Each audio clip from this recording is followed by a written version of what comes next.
Pessoal, muito boa noite a todos. Com muito carinho, com muito prazer que a gente está aqui mais uma vez aí nas nossas conversas do TED, Temas Espíritas em Debate, né? Hoje a nossa companheira Mayra, ela vai falar um pouquinho para a gente aí, como motivador inicial, né? Da relação ou da possível relação entre arte e moralidade. Tá joia? Para quem é novo, para quem está chegando agora, né? A gente tem um sistema onde a gente tem uma apresentação de 20 a 30 minutinhos, né? Que vai ser da Mayra hoje. E logo após a gente abre aí para discussões, né? Para opiniões, perguntas, enfim, para a gente trocar um pouco de informação aí a respeito em torno desse tema aí. Tá joia? Eu vou pedir, então, que o Elias faça a nossa prece aí para a gente dar início.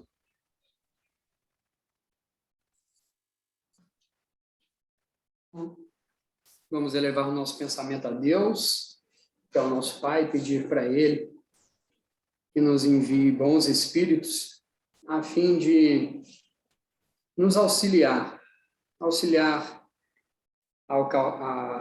nos acalmar a mente, para que possamos estar preparados para o estudo dessa noite e também para que eles possam nos amparar em todas as nossas necessidades, principalmente as de fundo espiritual, ajudando-nos a combater o egoísmo e o orgulho que ainda está em nós. Pedimos especialmente ao nosso guia espiritual que nos auxilie também, mais diretamente, no nosso dia a dia. Que eles ainda e finalmente possam clarear aqui nos estudos a exposição da Mayra, que seja bastante proveitosa para todos. Que assim seja. Mayra, fique à vontade. Obrigada, Christian. Boa noite a todos. Primeiramente, eu queria agradecer, né, a vocês do Espírita.info pela oportunidade, né, que é de estudo, de aprendizado, de reflexão. Então, é um grande crescimento. Então, vamos lá, porque o tempo é curto, né? E a gente sempre acaba falando demais. Então, eu vou já começar aqui a fazer minha apresentação. Vou compartilhar aqui os slides que eu preparei com vocês. Vocês me digam se estão vendo. Estão vendo? Sim? Estamos sim. Estamos. Tá a tela cheia, né? Tá. Tá, ótimo. Então, pronto. Então, o tema é arte e moralidade, uma relação possível? Bom, esse tema, ele é muito complexo, né? Ele suscita muitos desdobramentos. Então, obviamente, está longe de mim aqui pretender esgotar, né, esse assunto, obviamente. Eu vou apenas apresentar aqui, né, levantar algumas reflexões, apresentar algumas informações para, como o Christian sempre diz, né, fazer essa provocação inicial aqui com vocês. Bom, então primeiro a gente vai, né, entender um pouquinho o conceito de arte, né, que talvez seja um dos de mais difícil definição atualmente, né? Aquilo que se entende hoje por arte, na verdade, nunca teve uma conceituação inequívoca ao longo da história do pensamento ocidental. Pelo contrário, arte é um termo polissêmico, ou seja, com muitos significados, né?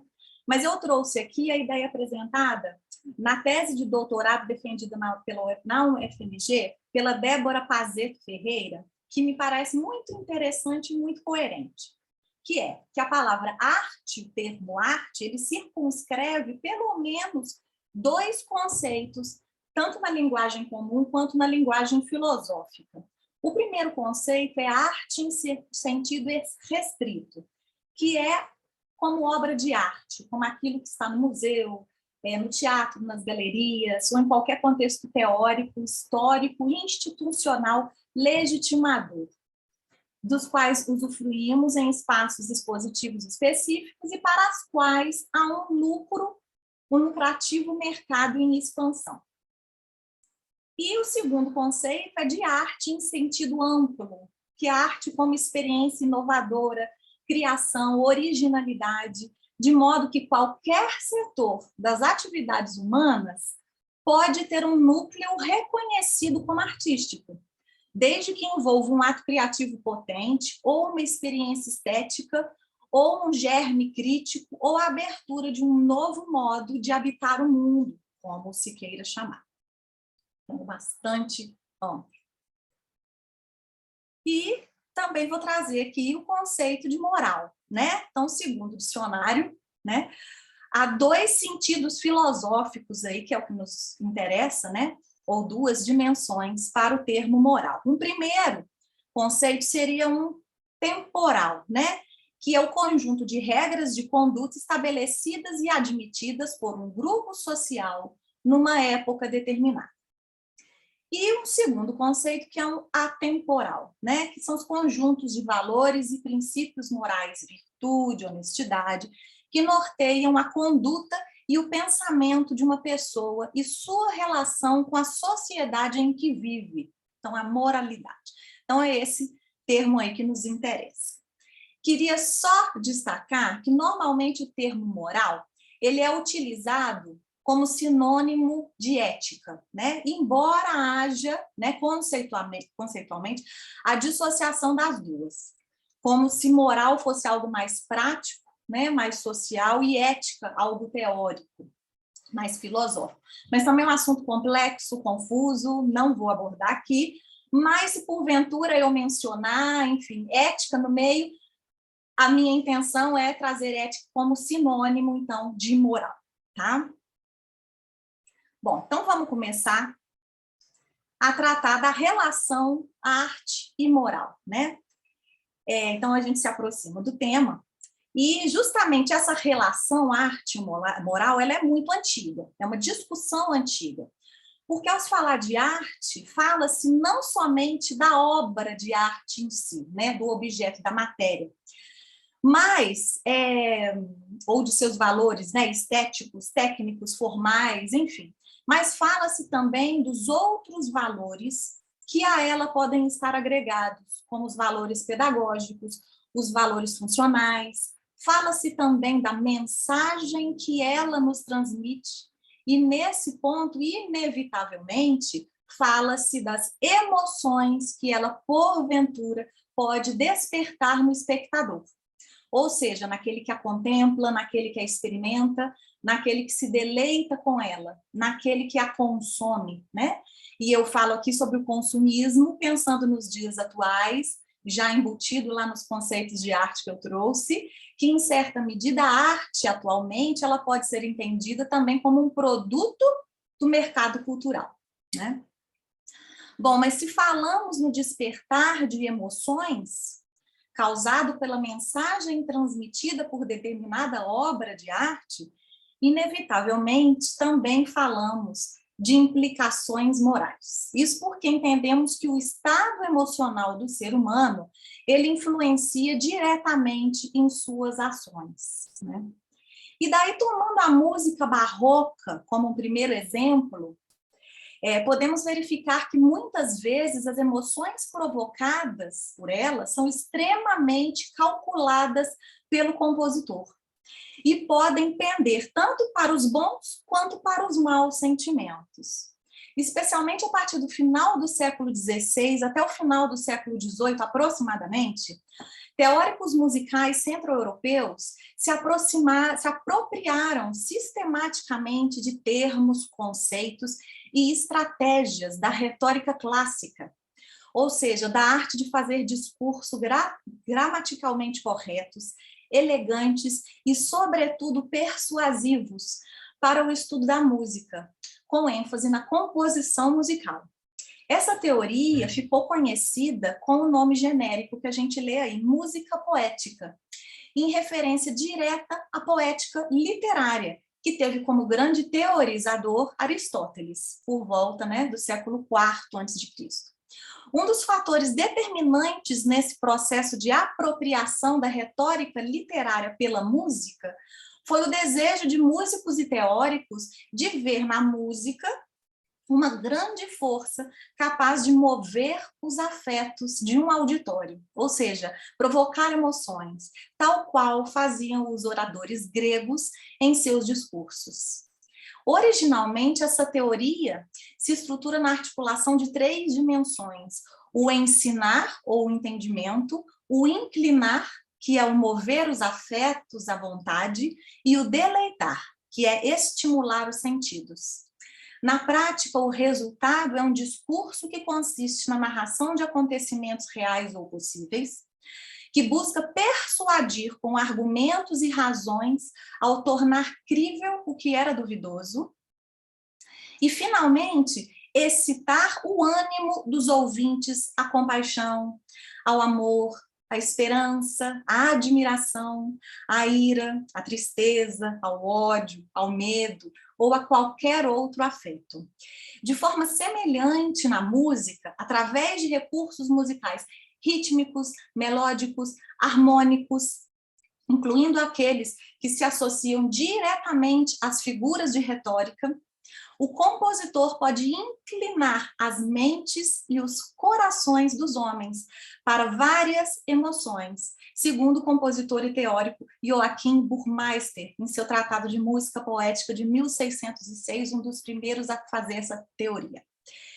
E isso tanto na música vocal quanto na instrumental. Então, nessa concepção, grande importância é atribuída à esfera do sensível, da imaginação, da fantasia, do espiritual. Johann Sebastian Bach, que vocês devem conhecer, né, é um dos grandes compositores do período barroco, né, e de toda a história da música ocidental, que muito se utilizou dos princípios da retórica musical para compor as suas músicas. Ele, um luterano de profundas convicções religiosas, entendia que a finalidade da música era para glorificar Deus, conforme ele mesmo deixou escrito em uma coletânea de peças musicais suas para teclado. Mesmo desconhecendo essa intenção de Bach por trás da sua colossal obra, aqueles que a executam ou escutam-na, nos dias de hoje, quer dizer, mais de 250 anos após o seu desencarne, são verdadeiramente tocados, impactados pela capacidade de elevação que ela proporciona. A música de Bach, ela realmente nos engrandece, ela nos aproxima de Deus, porque ela consegue despertar em nós os mais sublimes sentimentos, ora, amor, paz, esperança, adoração, compaixão, enfim. Então, devido a esse poder que a arte, né, a arte de uma maneira geral, não só a música, possui de nos impressionar de alguma maneira, o poder que ela tem de passar determinada mensagem, a filosofia tem se dedicado a refletir e discutir sobre as implicações morais relacionadas à arte, e sobretudo a partir do século XX, com o advento da arte moderna e da arte contemporânea, onde se tem o alargamento das configurações das obras de arte e o abandono dos principais padrões de arte tradicional.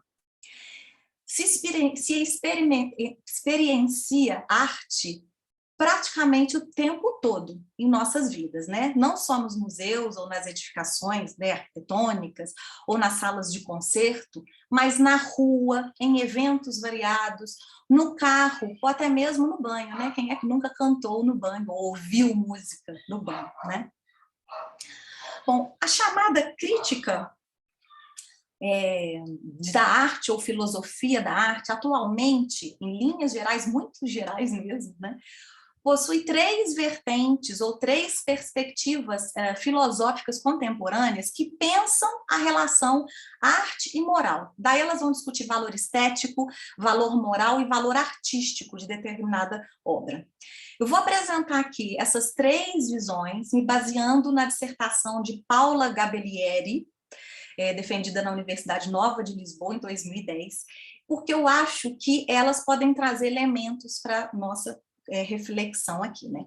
Então, a primeira visão é o esteticismo ou o autonomismo, que defende a dimensão estética da obra de arte, defende que essa dimensão, né, estética, ela é autônoma em relação às outras dimensões, como a dimensão moral, né, ou dimensão funcional, dimensão pedagógica, enfim, o valor estético é um valor intrínseco e dependente do fim para os quais as obras possam ser utilizadas. Então, aqui tem-se a ideia de que a arte deveria proporcionar apenas um refinado sentimento de prazer, ao invés de transmitir valores sentimentais ou valores morais.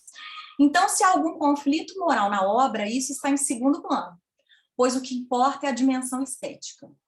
A essa visão materialista pertence também o próprio movimento artístico, por exemplo, arte pela arte, né? O escritor irlandês Oscar Wilde, da segunda metade do século XIX, ele foi um grande defensor dessa corrente, e no prefácio do seu livro Retrato de Dorian Gray, ele diz: não há livros morais nem imorais. Os livros são bem ou mal escritos. Ponto. A problemática filosófica levantada aqui é: como é que se avalia, se analisa uma obra de arte sem considerar a mensagem que ela passa? É possível separar totalmente, né, a dimensão moral da dimensão estética ao se apreciar ou experienciar uma obra? Bom, num outro extremo, né, a gente tem o moralismo ou o eticismo, que defende a existência, então, da relação entre o valor estético de uma obra de arte e o caráter moral que ela apresenta, né? Então, a completa compreensão das qualidades estéticas de uma obra implica na aceitação do seu caráter moral. Havendo falhas no caráter moral, há um erro estético na obra. Então, essa já é uma visão mais espiritual, né? Da qual comungou, por exemplo, né, o pintor russo Vassily Kandinsky, né, no início do século XX. Então, na sua obra textual do espiritual na arte, ele fala sobre a influência psicológica das cores, por exemplo, e sobre a transformação, de uma maneira geral, por meio de uma arte inovadora que trouxesse valores morais. Então, ele fala: toda obra de arte é filha de seu tempo e, muitas vezes, mãe de nossos sentimentos. E a terceira vertente, que é a mais discutida pelos filósofos contemporâneos, é o contextualismo ou imoralismo, que defende que os defeitos morais existentes nas obras podem, por vezes, serem virtudes artísticas. A problemática filosófica que se apresenta aqui é: como e quando reconhecer a virtude artística em uma obra que demonstra uma falha moral? Se para os críticos isso é difícil, imagina para os leigos, aqueles que apenas vão experienciar, consumir essa obra, né? Há vários exemplos, mas um exemplo muito clássico que eles sempre se utilizam, né, que a gente pode fazer essa leitura, é o romance Lolita, né, de Vladimir Nabokov, de 1955, que é justamente considerado um dos mais importantes e influentes romances do século XX. Nele, o personagem principal, Humbert, um homem de mais de 40 anos, descreve a sua paixão ou obsessão pela enteada, uma criança de 12 anos, e ainda declara sentir atração por garotas entre 9 e 12 anos, ou seja, ele admite ser um pedófilo. Mas a questão toda é: o livro ele é tão bem escrito que coloca o leitor no lugar do agressor. O leitor passa a ser conivente com aquilo tudo e ajuda ainda a criar na imaginação coletiva a imagem da Lolita que provoca, o que, em certa medida, ainda ajuda a justificar, então, o comportamento do agressor, pois foi ela quem provocou, né? Bom, então, a partir dessas, né, informações que a gente vai pincelando aí, eu fui refletindo e levantando alguns apontamentos. Então, vamos lá. As primeiras considerações. A arte, e seja qual for a expressão artística, pode despertar determinadas emoções no espectador, de forma intencional, como no caso da música, né, poética do período barroco, ou de forma não intencional. E daí já eu dou um exemplo. Porque o entendimento da mensagem passada pela obra de arte, por parte do receptor, né, daquele que experiencia, pode ser completamente diferente da intencionada pelo artista criador, né?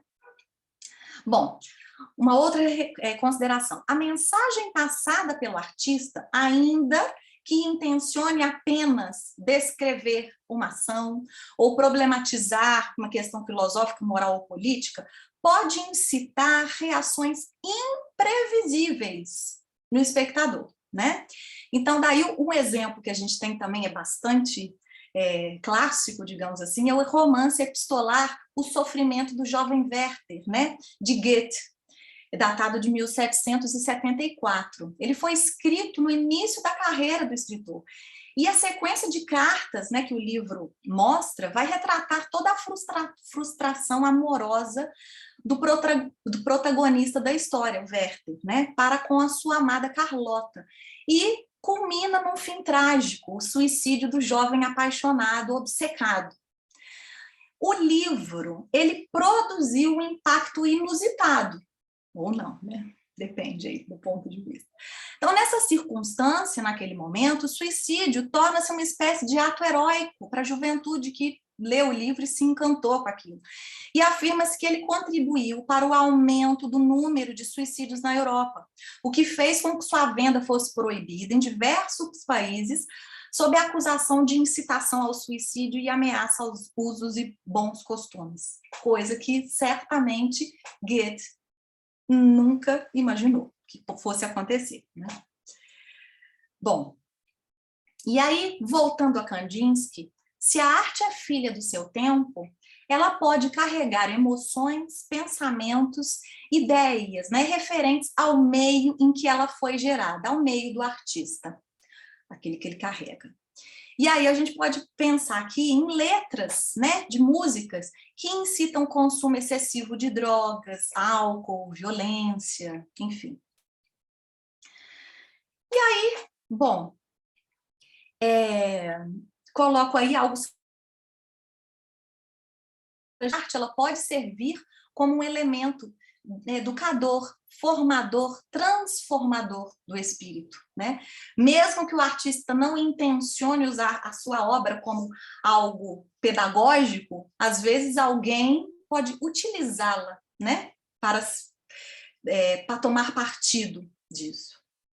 E, finalmente, uma pergunta, né? Podemos pensar em responsabilização moral daqueles que se relacionam com a arte? Por que pensar em responsabilização moral? Porque existem aí 3 atores, que eu chamei, né, muito importantes nessa trama complexa, na minha opinião, né, que carregam, sim, sua responsabilidade moral. Bom, primeiro, obviamente, é o artista, né, o criador. Parte dele o conteúdo da mensagem, né, a ser passada através da sua obra, intencionalmente ou não. E ele deve estar consciente de que nem sempre a leitura da obra feita pelo espectador é a da mensagem que ele pretendeu passar. Tá? Então, um segundo ator aí. O espectador, o público, né, o consumidor da obra, que eu chamei aí de receptor, né? Ele escolhe, então, o primeiro papel dele, ele escolhe qual teor de arte ele irá consumir. É o exercício do livre-arbítrio. E daí a gente lembra de Paulo, né, na primeira epístola aos Coríntios, quando ele fala, tudo me é lícito, mas nem tudo me convém. A gente não pode pensar, o espectador, ele se aproxima de obras que se afinizam com suas referências morais, com a sua frequência vibracional. E ele pode fazer múltiplas leituras da obra que refletem seus próprios valores morais, não sendo essas necessariamente as mensagens intencionadas pelo artista, né? O vídeo, né, o exemplo que eu trouxe do livro do romance de Goethe. E trouxe aí um terceiro ator, que eu coloquei ali como curador, que na verdade simboliza o próprio, né, curador artístico, mas também o produtor, os comitês avaliadores, os financiadores, né, comissões artísticas, enfim, todas aquelas pessoas, toda gente, né, que vai tornar a obra pública, ou seja, que vão aproximá-la do espectador. Então, essas pessoas, né, ou essas instituições, o que elas podem fazer? Elas selecionam as obras ou a temática a ser apresentada ao público. Então, por exemplo, quando um curador determina a temática e escolhe, elenca os quadros a serem expostos em uma exposição temporária em uma galeria de arte, né? E um outro papel dele, né? Ele determina elementos estilísticos, técnicos ou estéticos a serem criados, interferindo, então, diretamente na criação da obra. Então, muitas vezes, eles são co-criadores daquela obra, né, de arte. Então, a preocupação, muitas vezes, isso atualmente, né, é com o que é mais vendável, com o que é mais aceito, com as fórmulas que mais agradam ao grande público, né? Então, essa é a grande questão da cultura de massa, né? E daí a arte se torna, como eu falei lá no início, né, apenas um produto vendável, é toda a história do consumo, né? Então, aqui a arte como um consumo e o curador, ou enfim, as instituições, essas pessoas que vão aproximar a arte do público, estão querendo vender um produto. Bom, então, agora, finalmente, a gente se aproxima, então, finalmente, né, do espiritismo, e eu pensei mesmo, apenas 4 excertos da obra de Kardec que demonstram essa relação da arte com a moralidade e refletindo um pouco em cima aqui do que eu apontei, que eu fui levantando. Então, vamos lá. Primeiro ponto, em obras póstumas, no item A Música Espírita, nós lemos: se a música exerce uma feliz influência sobre a alma que a concebe, ou seja, que concebe a música, exerce também uma influência sobre a música. A alma virtuosa que tem a paixão do bem, do belo, do grande, e que adquiriu a harmonia, produzirá obras-primas capazes de penetrar as almas mais blindadas e comovê-las. Se o compositor é terra a terra, como representará a virtude que ele desdenha, o belo que ignora e o grande que não compreende? Então, embora Kardec trate aqui especificamente da música, nesse trecho, né, a sua reflexão vale ser ampliada e a gente pode levar para todas as expressões artísticas, né? Então, o que eu entendo daí? Que a arte por si só, o fazer artístico, não é moral ou imoral. A arte, ela é amoral. Do ponto de vista moral, ela é neutra, né? É a forma com que ela é usada que tem implicações éticas. Então, lembremos de Bach, né, por exemplo, que utilizou a música para quê? Para nos ligar a um transcendente, né? Então, portanto, a arte, ela contribui para o desenvolvimento moral se ela for utilizada segundo preceitos éticos. Segundo trecho. No Livro dos Espíritos, questão 573, nós temos: em que consiste a missão dos espíritos encarnados? Instruir os homens, ajudar seu progresso, melhorar suas instituições por meios diretos e materiais. Cada um tem sua missão neste mundo, posto que cada um pode ser útil para alguma coisa. Então, entendendo aqui o progresso, né, como afastamento do materialismo e a total aproximação com valores humanistas, morais, enfim, espirituais, todos são responsáveis por contribuir para o desenvolvimento moral de si próprio e do outro. Então, os 3 atores que eu mencionei carregam, sim, a sua responsabilidade moral, né? Bom, o terceiro trecho vem da Revista Espírita, de 1859, numa comunicação com o espírito do escritor Goethe, né? Quando é perguntado a ele justamente sobre a obra O Sofrimento do Jovem Werther. Então, um pequeno trecho aqui do diálogo. Que pensais de Werther? Hoje eu lhe censuro o desfecho. Essa obra não teria feito muito mal ao exaltar as paixões? Fez e causou desgraças. Foi a causa de muitos suicídios. Sois responsável por isso? Se houve uma influência nociva espalhada por mim, por isso mesmo que ainda sofro e disso me arrependo. Então, aqui eu entendo que ele demonstra, sim, que a responsabilidade moral direta ou indireta do artista. Aqui o espírito liberto da matéria, né, se mostra comprometido com a realidade do que produziu ou causou, né, ainda que sem intenção em vida. E, finalmente, voltando às obras póstumas, no item influência perniciosa, né, das ideias materialistas, nós lemos: quando não se vê nada atrás de si, nada diante de si, nada acima de si, sobre o que pode concentrar o pensamento, se não for sobre o ponto onde se encontra? O sublime da arte é a poesia do ideal, que nos transporta para fora da esfera estreita de nossa atividade. Mas o ideal está precisamente nessa região extramaterial, onde não se penetra senão pelo pensamento, que a imaginação concebe se os olhos do corpo não a percebem. Ora, que inspiração o espírito pode aurir no espírito do nada? Então, aqui eu entendo que ele demonstra a responsabilidade moral também do espectador. O espectador, ele normalmente vai interagir, então, com a arte que se afiniza com seu mundo interior, com seu padrão vibratório.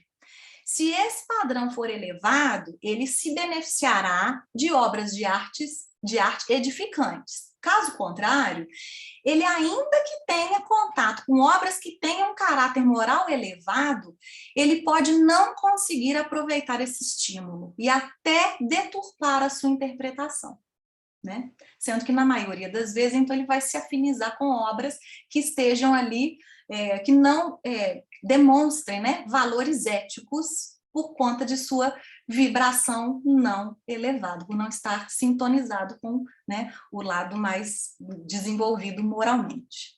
Então, para concluir, que eu sei que meu tempo já acabou, eu me arrisco, então, a responder a pergunta, né? Arte e moralidade, uma relação possível? Arrisco a dizer que sim, totalmente possível e necessária, mas depende exclusivamente desses três atores, né, que eu mencionei aqui. Bom, então é isso, minha gente. Agora, então, eu deixo para vocês, né, contribuírem ainda mais. Deixa eu deixar aqui. Pronto, sai. Então, fiquem à vontade. Muito obrigado, Mayra. Sua apresentação foi uma obra de arte. Pessoal, está aberto aí para a participação de vocês, da forma como vocês desejarem. Sinaliza aqui para a gente com a mãozinha virtual, né? Ou pelo chat, e a gente vai abrindo aí para a participação de vocês. Tá joia? Quem gostaria de começar?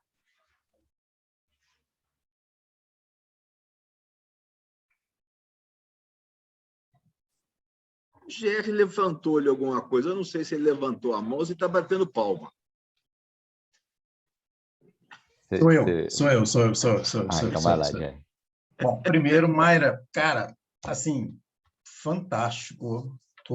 Você não sabe o quanto que eu estou me contendo aqui para não entrar, participar junto, que eu assim, achei muito, muito rico todas as elucidações que você fez.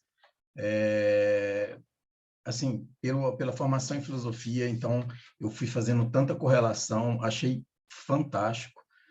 Acho que é importante demais essa questão da gente...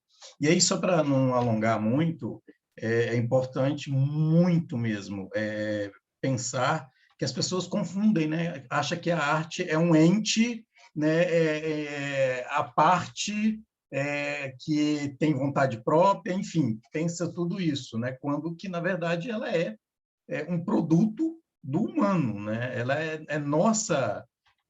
como diz Heidegger, não sei se você já teve o prazer de estudar a obra de arte de Martin Heidegger, ele é um filósofo alemão, então ele deixa isso bem claro, né? Que a arte, na maioria das vezes, ela desvela o sentido e a razão moral que há em nós. Então, eu acho isso assim muito, muito importante mesmo. E aí, pensar todas as vezes que alguém me fala, né, principalmente na casa espírita, assim, me pergunta sobre a questão ética, e aí você falou da questão da moralidade, do sentido ético.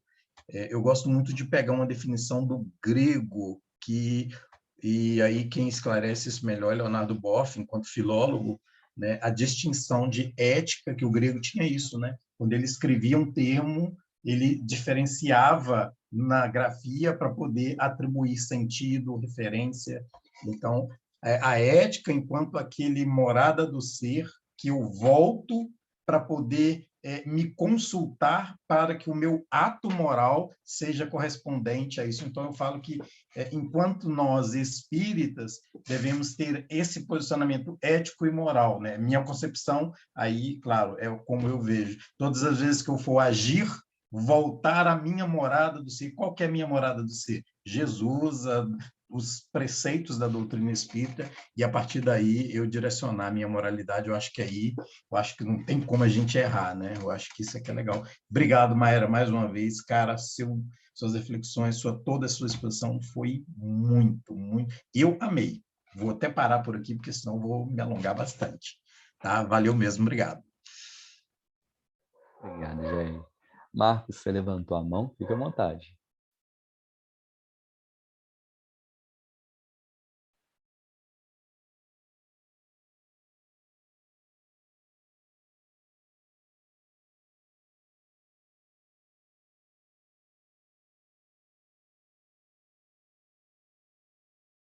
Não estamos te ouvindo, Marcos.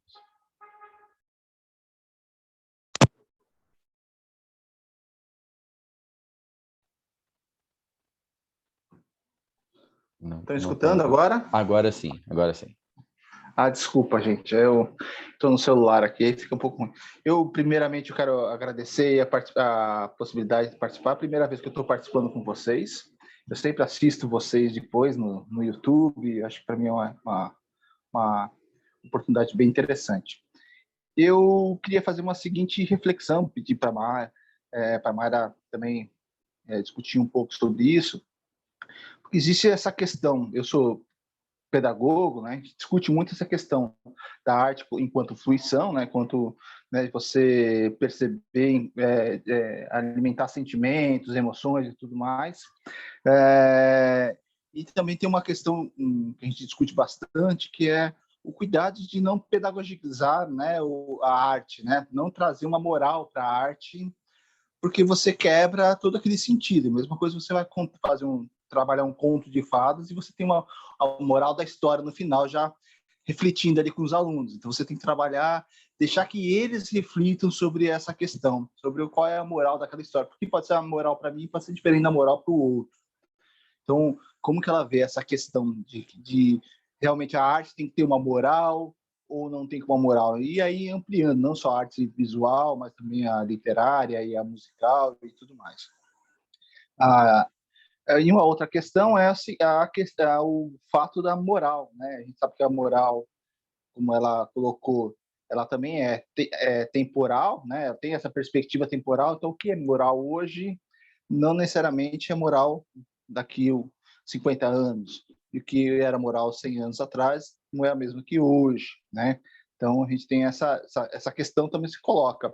E aí você tem alguns artistas que vêm para chocar, né? Então, eles chocam naquele momento e bate de frente com aquela moral construída naquele determinado tempo e espaço. E aí é uma forma também de movimentar a sociedade para frente, né? Eu lembro lá no Rio Grande do Sul, aquela discussão que teve sobre aquele evento queer, né? Que trazia alguns elementos LGBTs e tudo mais. E aí teve uma discussão total, as pessoas cancelaram o evento e tal. E aí você fala, mas isso é uma discussão moral? Não é uma discussão moral? Será que isso cabe? Então, só para a gente, queria que ela pudesse refletir sobre esses pontos, né?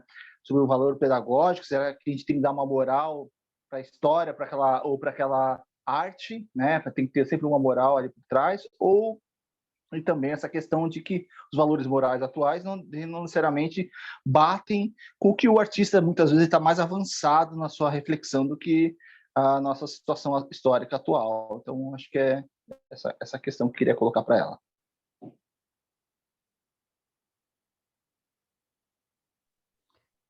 Marcos, seja muito bem-vindo à sua participação conosco aqui ao vivo.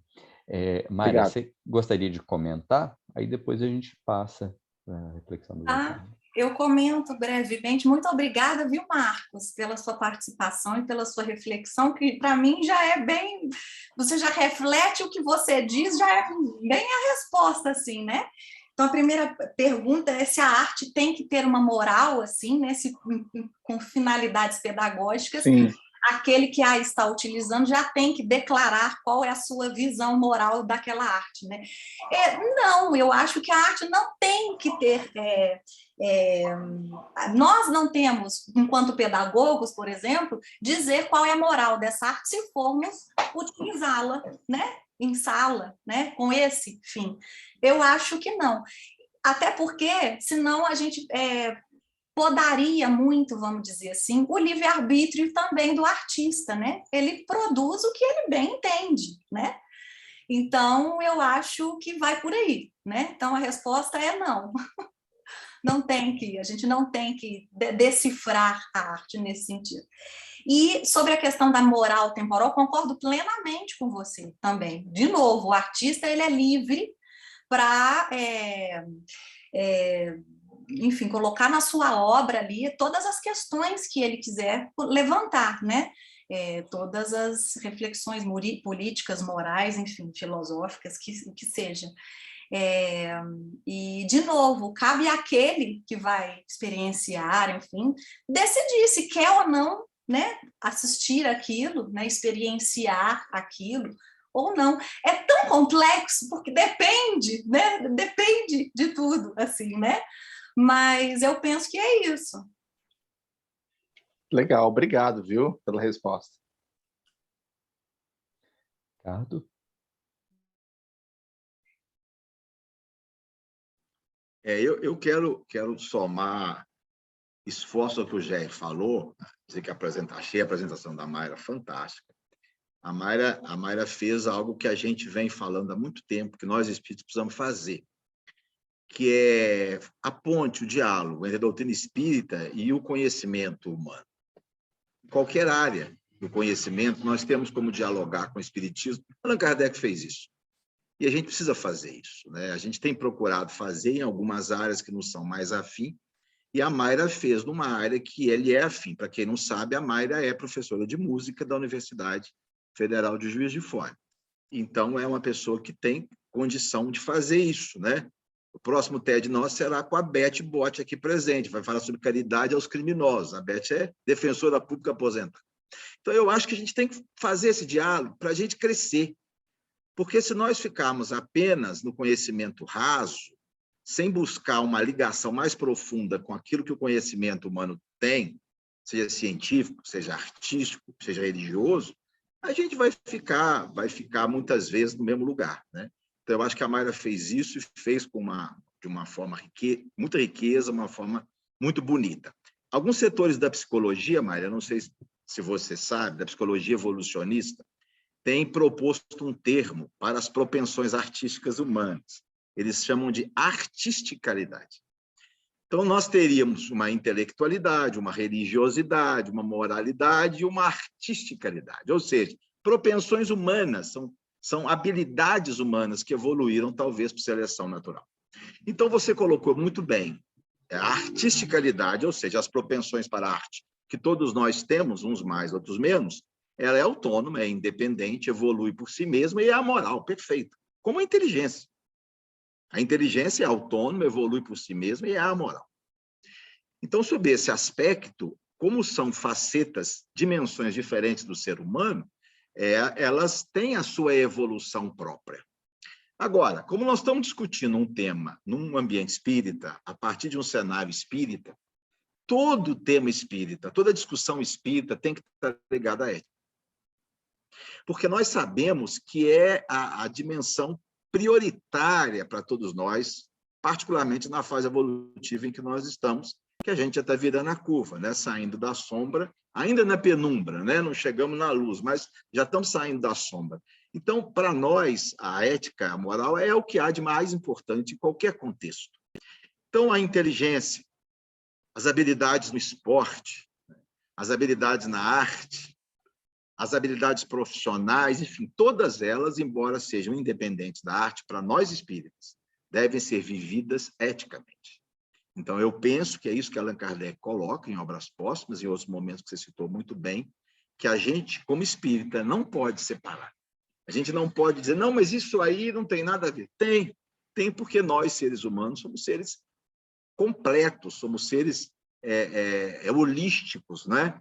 E, nesse sentido, separar a arte da ética é não fazer com a arte aquele bem que ela pode fazer.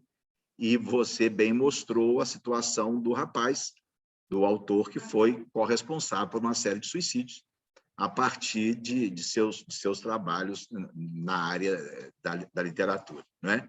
Então, bela explanação. Eu penso que é isso mesmo. A relação, embora não exista na sua própria natureza, nós precisamos fazer que exista, porque tudo na nossa vida deve ser feito eticamente. Daí fica à vontade.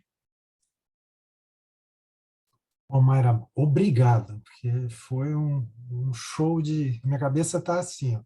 Enquanto você falava algumas coisas, eu fui lá na Revista Espírita de dezembro de 1860, que eu já tinha lido esse texto várias vezes e não tinha pegado, né? E você falando a tua apresentação, eu consegui, né? Quando Kardec fala da arte pagã, arte cristã e da arte espírita, né? Nessa Revista Espírita, é só um trechinho que eu vou comentar, né? Os homens só conheciam a vida material.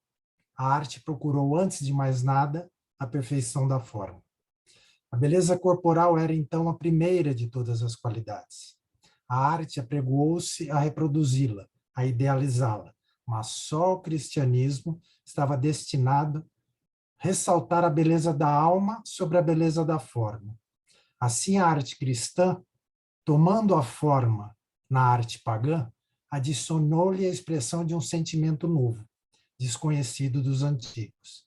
E aí, na sequência, né, esse mundo moral, esse mundo espiritual, né, esse mundo ético, né, que os espíritos nos apresentam, né, eu vejo agora a logicidade, né, desse texto da Revista Espírita. Então, não dá realmente para separar a arte, né,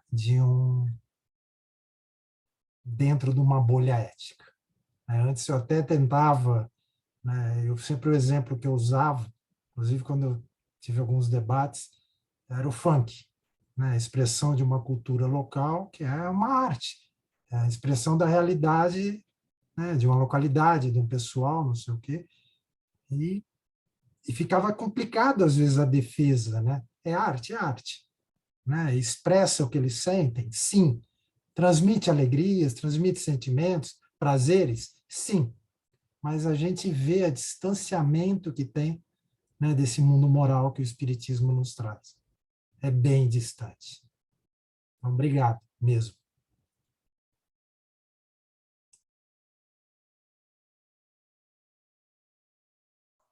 Aí, minha gente, quem mais gostaria de participar?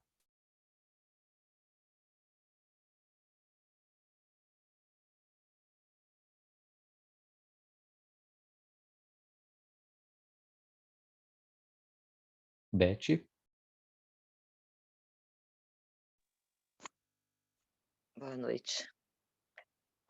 Rapidamente, dizer que essa questão ela é muito difícil mesmo, né? Quando a gente pensa na moral de uma sociedade, na moral de um povo, né? A gente está somando, embora ela venha no sentido mais coletivo, mas a gente está sempre somando morais individuais, né? E eu acho que isso deve aflorar, sabe? Eu acho que eu só quero complementar que a arte tem também esse caráter, sabe? Provocativo, no sentido de revelar qual que é a moral de um determinado povo. Eu só vou me afinar, você falou, Dair, do funk, por mais que ele seja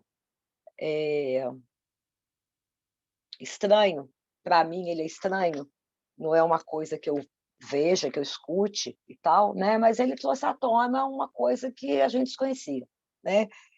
E só vai dançar funk quem quer, só vai no baile funk quem quer, né? Como tantas outras coisas que a gente vê, enfim, vivemos agora aqui na cidade recentemente um fato, né? Que eu nem achei que por si só tivesse nenhuma imoralidade ali, mesmo do ponto de vista espírita, né? Não achei que houvesse isso. Foi uma cena. Quem é de Juiz de Fora, nascido e criado aqui, sabe que tem, inclusive, uma piada que a gente mesmo faz com a gente, que Juiz de Fora só não é a melhor cidade de Minas Gerais porque não tem praia. Então, o dia que eu vi anunciar a praia de Juiz de Fora, foi a primeira coisa que eu me lembrei, porque eu escuto isso a vida inteira, entendeu? Desde que eu nasci, sou nascida e criada aqui que eu escuto isso, sabe? E eu achei uma ideia genial daqueles artistas fazerem não sei que nome que se dá isso, mas assim, fazerem uma performance, deve ser isso, não sei, né? Da praia de Juiz de Fora. E não vi ali nada que a gente não veja nas novelas, que a gente não veja na televisão, que a gente não veja ao vivo e a cores quando vai à praia, né? Não houve, para mim, no meu ponto de vista, moral, inclusive, ético, né? Espírita, eu não vi ali nada que fosse ofensivo, né? Mas algumas pessoas viram, seja pela cena em si, seja por outras questões que vêm junto, questões políticas mesmo, de financiamento público da arte. Eu acho que isso é uma questão muito séria, sabe? A gente precisava pensar, talvez, inclusive no que ensina o próprio Kardec, sabe? Do valor da arte, do que é arte, do ponto de vista espírita, entendeu? Para a gente admitir o financiamento público da arte, né? Por que não?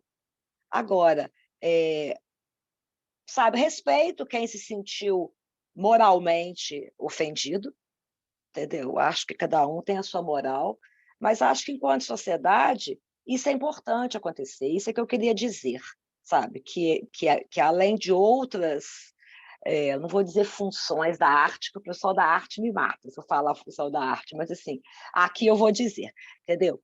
Uma das funções da arte é essa mesmo, sabe? É trazer à tona questões que a sociedade que está vendo, ouvindo, assistindo, enfim, a gente, né, que ela pensa. A gente tem visto isso aí a respeito de novelas, de uma série de coisas, que às vezes eu fico meio assustada com as coisas que eu vejo na novela das 6, por exemplo, sabe? Que as crianças estão na sala, as crianças estão na sala toda hora, inclusive na novela das 9, sabe? Então, assim, eu acho que trazer à tona isso, sabe? Para a gente avaliar, para eu avaliar, se na minha moral não tem hipocrisia também. Estou falando de mim, tá?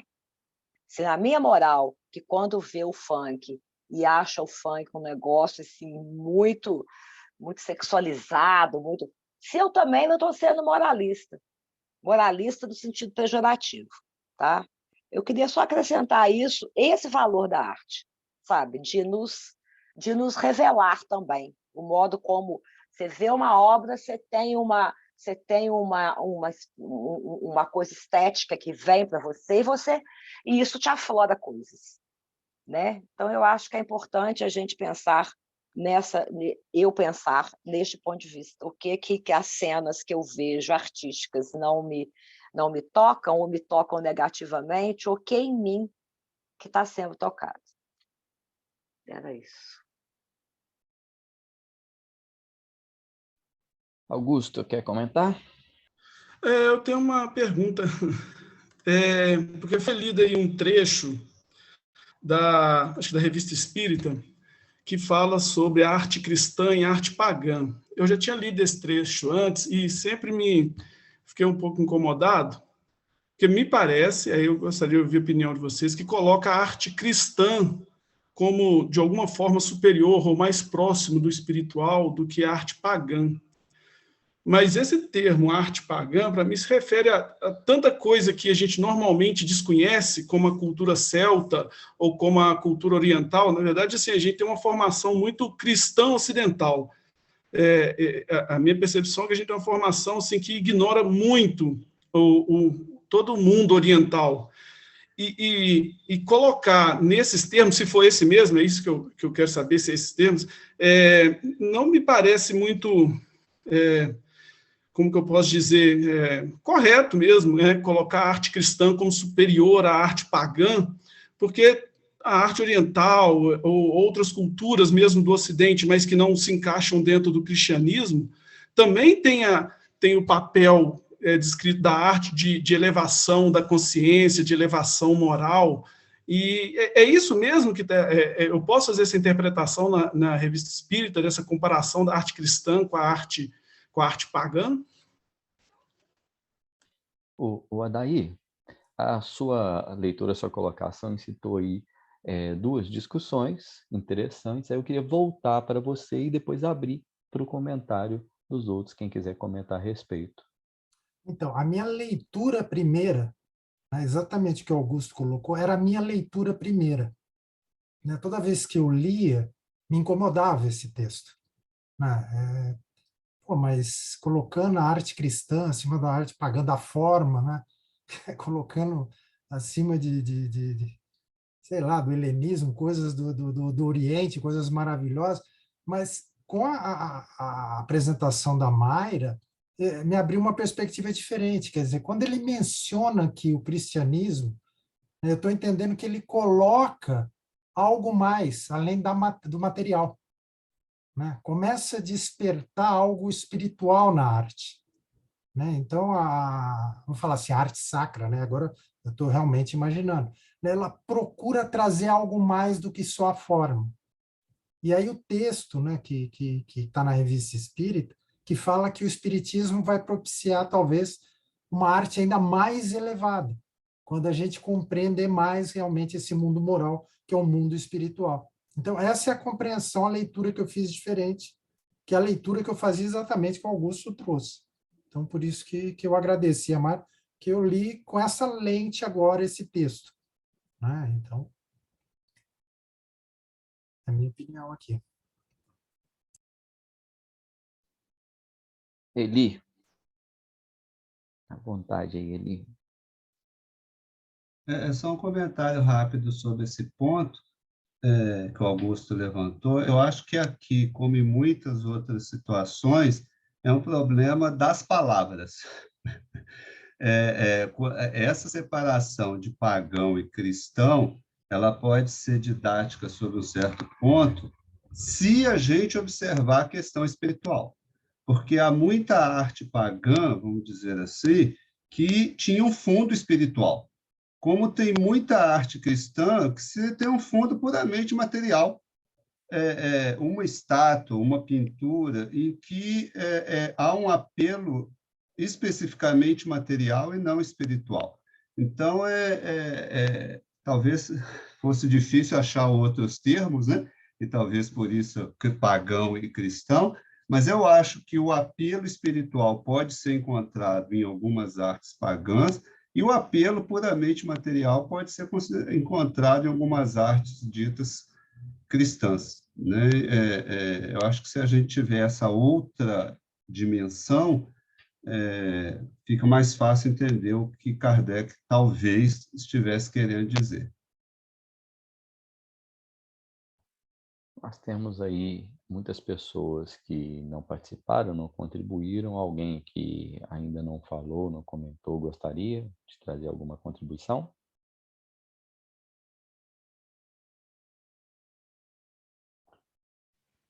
Então, vamos lá, Jerry.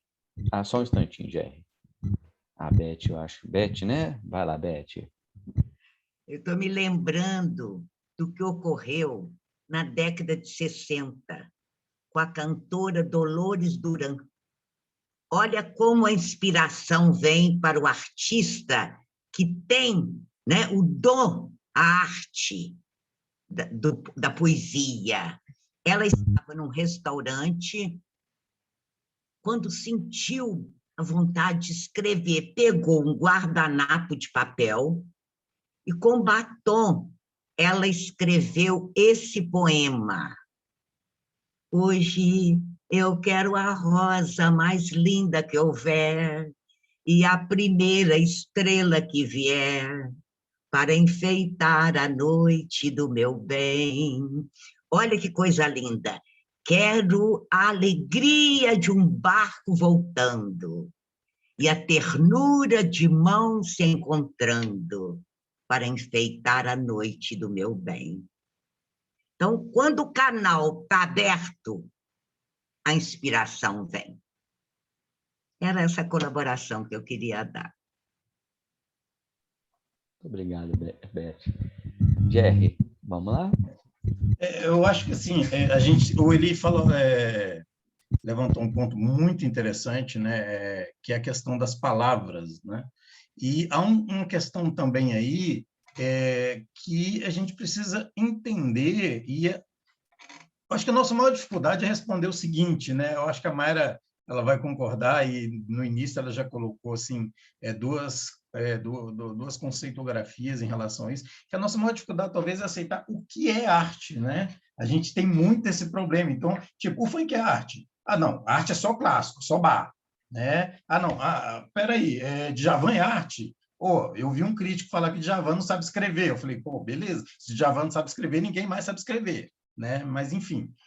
Então, eu acho que quando Kardec coloca essa questão da pagã, do cristã, ele está indo além dessa questão propriamente do que foi produzido, mas, acima de tudo, do que o meu componente ético e moral vai atribuir como valor para a minha evolução. O que eu vou aglutinar na minha vida dessas manifestações que realmente estão condizentes com o valor que eu preciso ter para galgar, né, fazer a minha evolução espiritual. Então, não propriamente dizer, pagã, não, mas, a princípio, em essência, né, o que eu tenho como arte, o que eu atribuo como arte e que esteja condizente realmente com a minha proposta evolutiva. Recentemente, eu publiquei um texto sobre a indústria do tabaco, né, um artigo dentro do trabalho que eu faço, uma crítica sobre a questão da indústria do tabaco, e eu me lembrei que Freud ele foi utilizado pelo seu sobrinho para a indústria de marketing na década de 50, não sei, para incentivar as mulheres a fumar, e usou de um componente artístico monstruoso para aumentar o consumo de cigarro. E eu citei exatamente o quadro de Van Gogh, As Botas da Camponesa, porque quando você vê aquele quadro, né, e aí algumas pessoas saíram interpretando na época assim, de forma muito abrupta, e ali tem toda uma essencialidade que o poeta Hölderlin, na obra de arte de Hague, mostra a essência de revelar todo um trabalho de uma pessoa ao longo do dia e ser grato naquela usura, naquele trabalho de desgaste, de suor, de dedicação, tudo isso expresso num quadro de Duas Botas da Camponesa. O que eu atribuo para o que eu estou vendo, aí é aquilo que eu falei no início, eu tenho que voltar à morada do ser para ver se condiz com o que eu quero na minha evolução. Eu enxergo dessa forma a arte, né? Eu acho que a gente precisa primeiro responder o que é arte para mim, de acordo com minha morada, né? Eu penso dessa forma.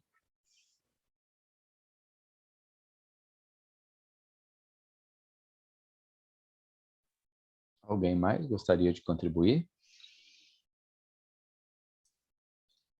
Posso só complementar aqui, talvez? Claro. Eu, quando li esse trecho da Revista Espírita, o que me veio em mente é que talvez aí o sentido do pagão não seja realmente o materialista somente, mas talvez uma ideia da existência nessas culturas, do politeísmo, né? E daí, eu não entendi o termo pagão como pejorativo, ou que seja, né, pior do que o cristão. É só a mesma questão de situar essa questão aí, talvez, das crenças, né, do que diz cada crença. Então, quer dizer, pagã, para mim, eu entendi como se fossem culturas que fossem politeístas. Com o cristianismo, né, a gente vem Cristo falar de apenas um Deus e vai dar novas direções, vamos dizer assim, condutas, né? Justamente as condutas de fraternidade, a caridade, o amor. E a espírita, a arte espírita, então viria para somar mais um degrau aí, né? Subir mais um degrau, não no sentido de ser pagão horrível, não isso, mas somar, agregar ainda essa questão toda a questão espírita, né? Da reencarnação, da possibilidade do aprimoramento moral através das reencarnações, né? Do desenvolvimento moral. Eu entendi dessa maneira.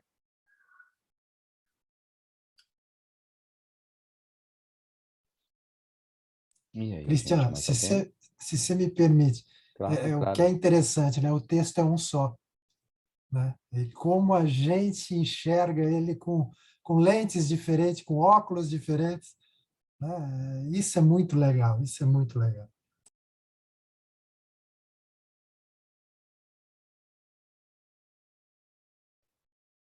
Por isso eu acho tão gostoso estudar em grupo. Traz uma diversidade gostosa, né? Mas alguém gostaria de contribuir? O Cristian. Pode falar, Éder. Eu queria primeiro agradecer a Beth aí, porque eu nunca consegui saber como é que era a letra da música quando chega a falar em mãos se encontrando. Eu sempre achei que era irmãos se encontrando. Então, agradecer a Beth por isso. Agora, quanto ao tema aí, eu sou da turminha que diz, que acha que a ética e a moral tem que estar em todo lugar. Não adianta. Não adianta querer passar por cima disso, que principalmente nós que somos espíritas. Agora, a dificuldade de falar sobre esse tema atual é que eles estão usando isso para outros fins, né? E aí, o que acontece? Vira uma provocação, cada um de um lado, querendo provocar mais. Mas quem faz, quem está produzindo, sabe quando está querendo fazer arte ou quando está querendo fazer baderna. Então, não confundir baderna com arte. A arte, inevitavelmente, na minha opinião, ela não pode ficar fora dos princípios éticos e morais, porque envolve toda uma sociedade. Às vezes eu estou vendo alguma coisa, mas meus filhos, meus netos, também estão vendo e estão sendo influenciados de uma maneira negativa. Então, eu acho que a moral e a arte, a ética e a moral não podem ficar fora, não. Só queria dar essa minha contribuição. Muito obrigado, Éder. Trazer só antes de voltar para o Eli, a gente já está caminhando para o final, depois eu retorno para você, Mayra, você fazer umas considerações finais aí, né? Mas só trazer uma leitura, né, a respeito da arte aqui. Durante uns anos, quando eu trabalhei com saúde mental, né, e a gente vê as colocações de Kardec sobre as limitações de pessoas que apresentam algum transtorno mental mais grave, né, ele fala da idiotia, enfim, né, nos termos de sua época, né, o quanto que a arte era a única forma de expressão do eu, né? Então, nós tínhamos ali pessoas que não conseguiam qualquer tipo de comunicação saudável com a sociedade, nem através da interlocução de seus familiares, né? E que, através da música, eles conseguiam se expressar, inclusive, né, quem não conseguia se expressar de qualquer outra forma, né? Tínhamos o caso de um autista, por exemplo, que ele só sabia emitir sons, e os sons dele passaram a fazer sentido numa boa música. Não estão falando de uma banda que se formou, que gravou CD, que tocou em shows. né, que apresentavam boa música como sua única forma de expressão, e esse autista passa a se expressar também através de instrumentos e tal. Também a arte, pintura, nesse período a gente teve situações de ter exposição na França de quadros produzidos por artistas que eram pessoas com transtorno mental muito sério, e isso a gente já sabe que isso também não é uma coisa tão incomum assim na saúde mental, e que era a única forma que o sujeito conseguia se comunicar com a sociedade. Por que eu estou dizendo isso? Porque quando a gente, às vezes, faz uma leitura social de uma manifestação artística, eu acho que a gente tem que também fazer a leitura de que, às vezes, a intenção é a comunicação. A intenção primeira é a comunicação. Às vezes, uma manifestação social artística surge como uma forma de levantar uma bandeira, de dizer que aquele grupo social, né, a forma como está se sentindo, né? E depois, claro, pode ser deturpado, como nós deturpamos muitas formas de manifestação artística, né? Então, eu queria colocar isso aí, porque às vezes uma manifestação artística social que não nos é tão agradável, né, pela forma como foi conduzida posteriormente, né, a intenção inicial era comunicar. A intenção inicial era falar de algo que, de uma outra maneira, eles não conseguiriam, aquele grupo não conseguiria, ou não seria ouvido, né? Mas vamos voltar ao Eli aí. Nosso tempo já está acabando, rapidinho, porque essa semana, num dos nossos grupos, a gente discutiu parcialmente sobre o tema, e eu queria ouvir a opinião da Mayra, porque a Mayra, na apresentação, colocou 3 atores, né, vamos dizer assim, didaticamente. O criador, aquele que recebe ou que consome, e o meio de campo ali, né, quem faz o meio de campo entre o criador e o consumidor da arte.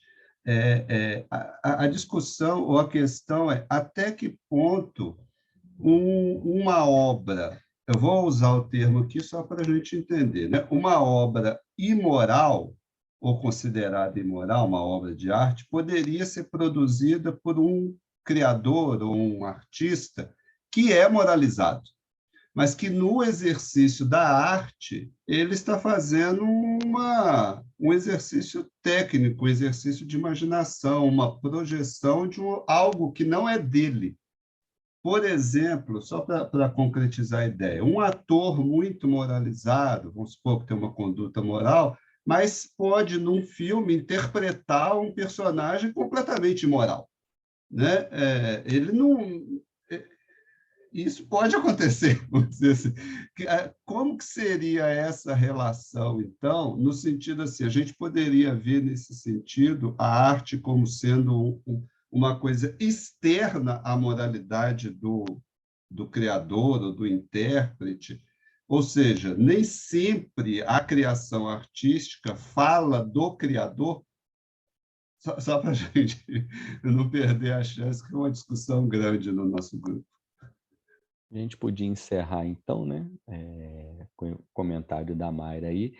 Só dizer que a Arlene está elogiando e agradecendo aí pela sua apresentação, tá, Mayra, lá no chat. Tá. Obrigada, Arlene. Eli, poxa, é complexo isso aí que você trouxe. Ainda mais esse exemplo que, na verdade, o ator mesmo, né? Desse exemplo que você trouxe, na verdade, ele em si não é o criador. O criador, aí, nesse caso, seria quem escreveu a peça, digamos assim, né? Ele é o intérprete, tá? E ainda tem um outro caso, porque daí a arte para ele é a profissão dele, né? Então, ele sendo uma pessoa moralizada, digamos assim, mas ele também precisa de comer, se alimentar, enfim, né? Ele precisa de ter o dinheiro como meio de sua sobrevivência.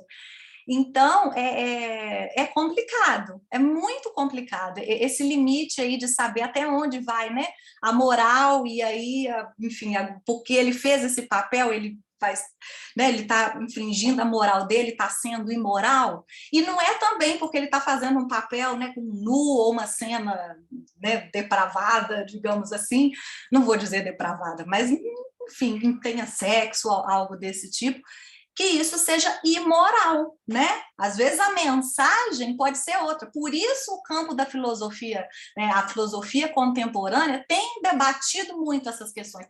Isso aí, por exemplo, poderia entrar naquela terceira visão, na contextualista ou imoralista, né? A partir de algo imoral, a gente pode encontrar ou uma boa obra de arte, né, um valor aí estético, por exemplo, se a peça, se a novela, enfim, for excelente, conter algo ali que tenha alguma falha moral. Mas o papel do ator em si, aí eu acho muito complicado de dizer a moral dele, né? Nesse caso, realmente uma reflexão que a gente tem que ficar aí, ó, borbulhando, porque é muito difícil, é complexo. Mas alguém falou alguma coisa, eu acho.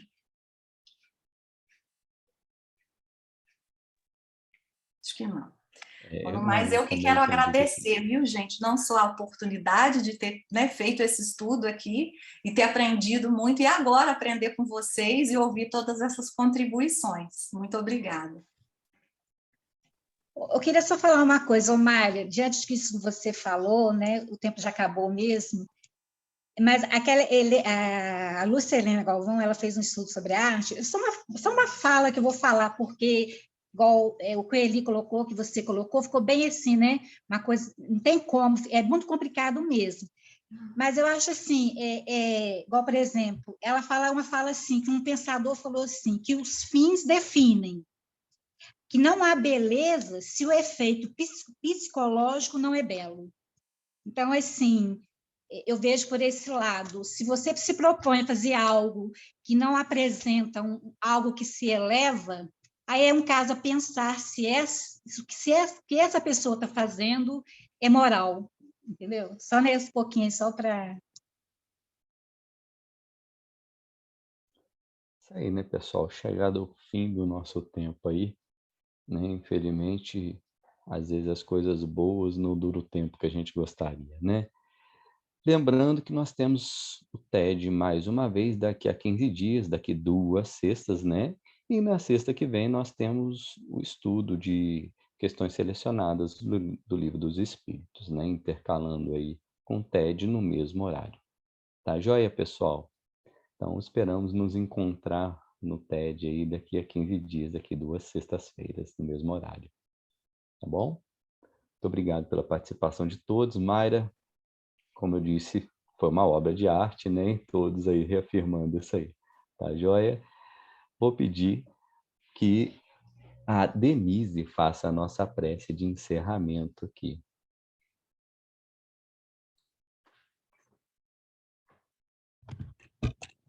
Nosso amigo Jesus, agradecemos por esse momento onde podemos trocar ideias. Agradecemos a Mayra pelo seu belíssimo trabalho. Que possamos, Jesus, aproveitar esses momentos de reflexões para trabalhar em nós as nossas más tendências, as nossas más inclinações. Muito importante estudar em grupo, fazer novas amizades e, principalmente, vivenciar os nossos aprendizados. Pedimos, Jesus, mais uma vez para os nossos amigos e companheiros de Petrópolis, que nesse momento passam por dificuldades. Pedimos àqueles que desencarnaram lá que possam ser atendidos pelos nossos amigos espirituais. Com a permissão e o amparo de Jesus, nosso mestre amado e querido, nós terminamos o nosso estudo dessa noite. Muito obrigada, que assim seja.